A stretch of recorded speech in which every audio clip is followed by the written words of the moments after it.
नया बनेगा उसके बाद शिफ्ट करेगा मरीज वहाँ, तब ना ठीक होगा।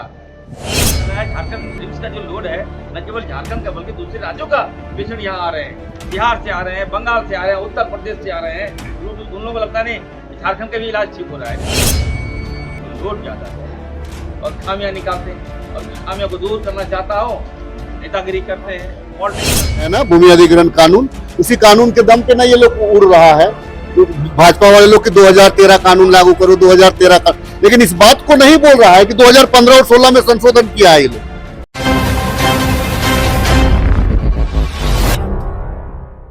विधायक डिमांड कर रहे हैं तो निश्चित तौर पर वो जनता के प्रति संवेदनशील लोग मजाक उड़ा रहे हैं।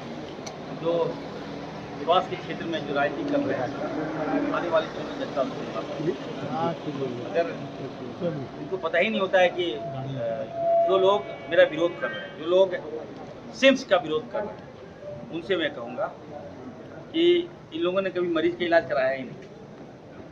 इन लोगों ने इनके कभी मरीजों के प्रति संवेदना रही नहीं हो, कभी किसी मरीज को एडमिट कराया ही नहीं होगा इन लोगों ने।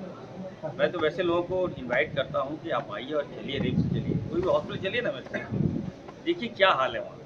आज कहते हैं रिम्स का ये हाल है, रिम्स का हाल है, तो रिम्स ठीक कैसे करूँगा मैं? नया बनेगा उसके बाद शिफ्ट करेगा मरीज वहाँ, तब ना ठीक होगा। लोड ज़्यादा है, कैपेसिटी ज़्यादा है। झारखंड रिम्स का जो लोड है न केवल झारखंड का बल्कि दूसरे राज्यों का पेशेंट यहाँ आ रहे हैं, बिहार से आ रहे हैं, बंगाल से आ रहे हैं, उत्तर प्रदेश से आ रहे हैं। उन लोगों को लगता नहीं झारखंड का भी इलाज ठीक हो रहा है, रिम्स का इलाज ठीक हो रहा है, यहाँ अच्छे डॉक्टर हैं।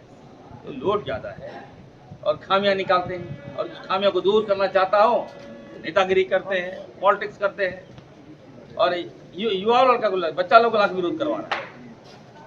ये तो नहीं होना चाहिए। मैं फिर से कहना चाहता हूँ, सद्बुद्धि थे बाबूलाल जी मुख्यमंत्री थे, क्या किया आपने? क्या आपकी जिम्मेवारी नहीं बनती थी? आप पहले मुख्यमंत्री थे, पैसा ज़्यादा था, आप राज्य को संभाल सकते थे। एक रिम्स का 5 रिम्स बना सकते थे, कई मेडिकल कॉलेज बना सकते थे, आपने नहीं बनाया। और अब आप आज हम चंपीदास से मिले तो चंपीदास बोल रहे हैं कि हाथ जोड़ रहे हैं, ये बात मत बोलिए। और क्या कर रहे हैं दादा? बोले नहीं हम गए नहीं, हम नहीं गए। हम बोले गए नहीं, बोले मीडिया में नहीं गए। ये क्या हो रहा है? अब हम हमारे आदिवासी लोग क्या दिखा रहे हैं? आप बड़ा हितैषी हैं क्या आप लोग? झारखंड आदिवासियों के लिए लिया गया है, इतना बड़ा झारखंड है, छोटा सा में अगर हम रिम्स बना देंगे, हॉस्पिटल बना देंगे, दिक्कत क्या हो रहा है? तो बोले नहीं पॉलिटिक्स कर रहे हैं।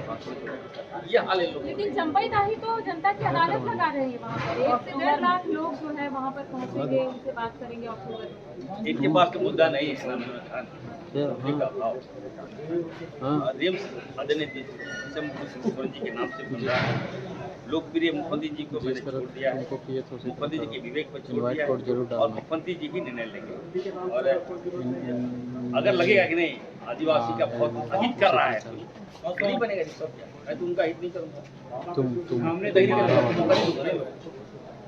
आदिवासियों की जमीन में आरएसएस का कार्यालय, आदिवासी के जमीन में भाजपा का कार्यालय, बंदूक के नोक पर जामताड़ा में वहाँ आदिवासी का जमीन, आज भी वो महिला वहाँ रोती है, बच्चों के साथ वहीं खड़े रहती है। रघुवर दास के समय में बंदूक के नोक पर तो खाली करा दिया, जमीन छीन लिया और भाजपा का कार्यालय बना दिया। और आज जब मैं हॉस्पिटल बना रहा हूँ तो आप नकली हितैषी बन रहे हैं क्या? जनता को हिसाब रखिए। मैं तो क्या, मैं तो I am giving my best effort. मंत्री जी विपक्ष तो विरोध कर ही रहा है, आपके पार्टी में भी 2 धारा बट गया है नगरी में बनाने को लेकर, कल भी बवाल हो गया का स्थिति बना हुआ है। भूमि वापसी नहीं कराया जा सक रहा टेक्निकली। यूनिवर्सिटी बिल को भी लेकर प्रोटेस्ट कर रहे हैं भाजपा के लोग। राज्यपाल की शक्तियों को, उनके अधिकारों को छीना जा रहा है। देखिए भाजपा जो है, उन लोगों ने जो हम लोगों ने बिल पेश किया उसमें राज सिन्हा जी, नवीन जायसवाल जी, सरयू राय जी खड़े हुए थे। वही लोग आरोप लगा रहे हैं कि सीनेट की बैठक नहीं होती है, सिंडिकेट की बैठक नहीं होती है। तो हम तो सुधार करना चाह रहे हैं और बेहतर, ये अगर सरकार के अधीन रहेगा तो जो विश्वविद्यालयों की जो स्थिति है वो जवाबदेही किनकी है? सरकार की होती है, तो सरकार इसको कुशलतापूर्वक बढ़िया से करेगी। इसीलिए इस बिल को संशोधित किया। कल बैठक थी आप लोग के पार्टी की, उसमें बंधु तिर्की ने फिर सवाल उठा दिया बैठक के बीच में कि रिम्स 2 किसी भी हालत में नगरी में नहीं बनना चाहिए, और सुरेश बैठा उनके खिलाफ में आ गए बैठक के दौरान।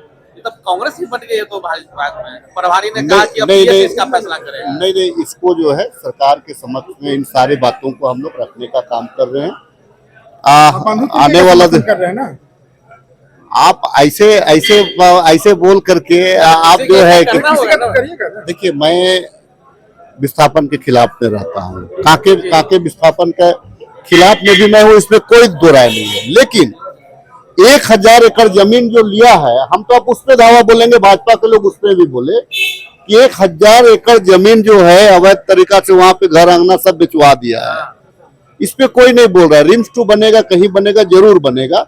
अगर गतिरोध है नगरी में, माननीय मुख्यमंत्री जी के संज्ञान में है, निर्णय अंतिम निर्णय सदन नेता को लेना होता है। हम कुछ भी बोले, हम अपनी भावना से माननीय मुख्यमंत्री को अवगत करा चुके हैं। निर्णय जो है वो जो है आपको सदन में राजू साहब ने कहा, बयान दिया कि अब पीएसी की बैठक में हम लोग फैसला लेंगे कि होगा क्या रिम्स 2 पर, और सरकार को बताएंगे। नहीं, अगर हमारे प्रभारी ने इस बात को कहा है तब मेरी बात ही समाप्त हो जाती है। जब प्रभारी ने अगर इस बात को अगर इंगित किया है कि मैं बात करूंगा, तब तो हम तो प्रभारी के अंडर में हैं। देखिए, कांग्रेस का ही देन है ना भूमि अधिग्रहण कानून, उसी कानून के दम पे ना ये लोग उड़ रहा है। भाजपा वाले लोग कि 2013 कानून लागू करो, 2013 का, लेकिन इस बात को नहीं बोल रहा है कि 2015 और 16 में संशोधन किया है ये लोग। तो उसको आप लोग नहीं मानते ना? किसको नहीं मानते हैं? अरे भाई, केंद्रीय कानून है। आप लोग विरोध किए थे उस समय संशोधन, तो हम विरोध किया, तो उसमें कहा फिर उसी की सरकार है, कहा उसमें संशोधन बिल दोबारा आया है। 16 के बाद में क्या संशोधन बिल आया है क्या? तो सरकार ने कहा था कि 16 में नहीं लागू होने 15-16 में संशोधन क्या कहता है? वो कहता है कि 2013 से पहले 5 वर्ष पूर्व जो अधिग्रहण हुआ है उन जमीनों पे विचार किया जाएगा। 1894 के एक्ट के तहत जो जिस जमीन पे अधिग्रहण हुआ है उस पर विचार नहीं किया जाएगा। कौन किया है इसको? कांग्रेस सरकार तो देना चाह रही थी। कौन किया है इसको? इसको तो भाजपा के लोगों ने किया, लेकिन आज गड़ियालू आंसू रो रहा है। हाँ, एक बात जरूर है, विस्थापितों का दंश कहीं कभी कोई भी प्रदेश का है, ये विस्थापित से बड़ा अभिशाप कुछ नहीं होता है। जो विस्थापन को जानता है वो विस्थापितों के साथ में खड़ा होता है। और विस्थापित ऐसी चीज है, वो इंसान रहते हुए भी वो इंसान नहीं रह पाता।